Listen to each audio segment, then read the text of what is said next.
కేంద్ర మంత్రి కిషన్ రెడ్డి మాట్లాడుతున్నారు. లైవ్ చూద్దాం. ఒకరి మీద ఒకరు ఆరోపణలు చేసుకుంటూ ప్రజల దృష్టి మళ్లించేటువంటి ప్రయత్నం చేస్తా ఉన్నారు.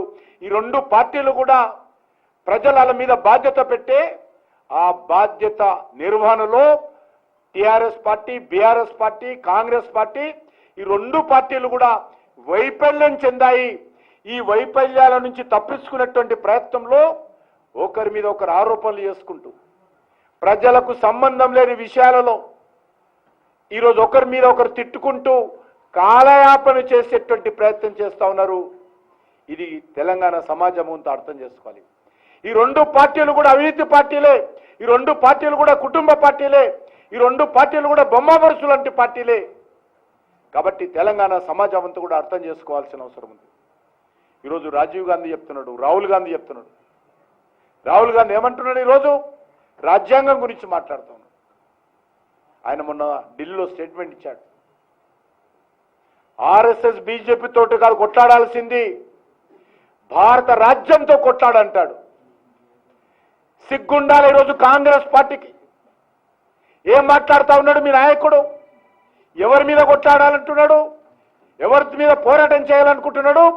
భారత రాజ్యం మీద పోరాటం చేయడం అంటే భారత రాజ్యాంగం మీద పోరాటం చేయడం. డాక్టర్ బాబాసాహెబ్ అంబేద్కర్ రూపకల్పన చేసినటువంటి రాజ్యాంగం మీద రాహుల్ గాంధీ మాట్లాడుతున్నాడు. ఈరోజు అందుకే అడుగుతా ఉన్నాను, ఈరోజు రాహుల్ గాంధీ హైదరాబాద్కు వస్తానట, తెలంగాణకు వస్తానట. రాహుల్ గాంధీని ఒకటే ప్రశ్నిస్తున్నాను, మీకు తెలంగాణ పర్యటించేటువంటి నైతిక హక్కు లేదు. ఎన్నికలకు ముందు హామీలు ఇచ్చారు, రాజ్యాంగాన్ని రక్షిస్తామని చెప్పారు, కాన్స్టిట్యూషన్ పుస్తకాన్ని ఎంబడి పెట్టుకొని తిరిగారు, 100 రోజులు అమలు చేస్తానటువంటి 6 గ్యారంటీలు ఎక్కడ పోయినాయి? 420 సబ్ గ్యారంటీస్ ఎక్కడ పోయినాయి? అవి అమలు చేయకుండా ఈరోజు తెలంగాణలో అడుగు పెట్టేటువంటి నైతిక హక్కు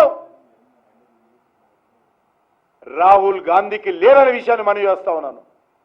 రాహుల్ గాంధీ, నువ్వు తెలంగాణకు వచ్చే ముందు నా తెలంగాణ ఆడబిడ్డలకు, మా తల్లులకు, మా మాతృలకు నెలకు 2500 రూపాయలు ఇస్తా ఉన్నావు కదా. సంవత్సరం అయిపోయింది, 100 రోజుల్లో అమలు చేస్తున్నటువంటి ఈ యొక్క 6 గ్యారంటీలు ఈరోజు 400 రోజులు, 500 రోజులు కావస్తున్నది. 6 గ్యారంటీలు ఇచ్చిన తర్వాతనే రాహుల్ గాంధీ తెలంగాణలో అడుగు పెట్టాలి. నిరుద్యోగ యువతకు జాబ్ క్యాలెండర్ ప్రకటించి ఉద్యోగాలు భర్తీ చేస్తా అన్నావు. ఎక్కడ పోయింది జాబ్ క్యాలెండరు? మీరు ప్రకటించినటువంటి జాబ్ క్యాలెండరు అది దొంగ క్యాలెండరు. ఎన్నికలకు ముందు మీరు ప్రకటించినటువంటి జాబ్ క్యాలెండరు అమలు చేయలేనటువంటి జాబ్ క్యాలెండర్ అది. ప్రజలను, నిరుద్యోగ యువతను మోసం చేసినటువంటి జాబ్ క్యాలెండర్ అది. కాబట్టి ఈరోజు ఆ జాబ్ క్యాలెండర్ ఎందుకు అమలు చేయలేదు? తెలంగాణ గడ్డ మీద అడుగు పెట్టే ముందు రాహుల్ గాంధీ చెప్పాలి. నిరుద్యోగ యువతకు నిరుద్యోగ భృతి ఇస్తానన్నావు, నెలకు 4000. ఉద్యోగులు అనేటువంటి అమ్మాయిలకు, అబ్బాయిలకు అందరికీ 4000 రూపాయలు ఇస్తానన్నాడు రాహుల్ గాంధీ, సోనియా గాంధీ, రేవంత్ రెడ్డి. ఈరోజు ఎంతమందికి నిరుద్యోగ భృతి ఇచ్చావో తెలంగాణ గడ్డ మీద వచ్చే ముందు చెప్పాలా? మహిళలకు ఈరోజు ఆర్థిక సాయం అందిస్తా ఉన్నావు, ఎంతమంది మహిళలకు ఇచ్చావో చెప్పాలా? మరి దళిత కుటుంబానికి 12 లక్షల రూపాయలు ఇస్తామన్నావు, ఏమైంది? ఈరోజు రైతులు పండించేటువంటి పంటల మీద 10 పంటలకు బోనస్ ఇస్తామన్నావు, ఎక్కడ పోయింది బోనస్? చివరకు ధాన్యం ఒకటే ఇస్తానని, ఆ ధాన్యం కూడా సన్న ధాన్యమని దాన్ని కూడా వంకలు పెట్టి ఆ యొక్క సన్నధాన్యం కూడా ఈరోజు కొనలేనటువంటి పరిస్థితుల్లో, పత్తి మీద ఇస్తానన్నాడు బోనస్, ఈరోజు ఇవ్వాల. ఇచ్చినటువంటి హామీలు అమలు చేయకుండా ఈరోజు రాజ్యాంగం పేరుతో పచ్చి అబద్ధాలు మాట్లాడుతూ పచ్చి విష ప్రచారం చేస్తూ ఈరోజు రాహుల్ గాంధీ కాంగ్రెస్ పార్టీ రాజకీయాలు చేస్తా ఉన్నది. కాబట్టి ఈరోజు మనవి చేస్తా ఉన్నాను, ఈ యొక్క రాజ్యాంగాన్ని ఎవరైనా ఏ పార్టీ అయినా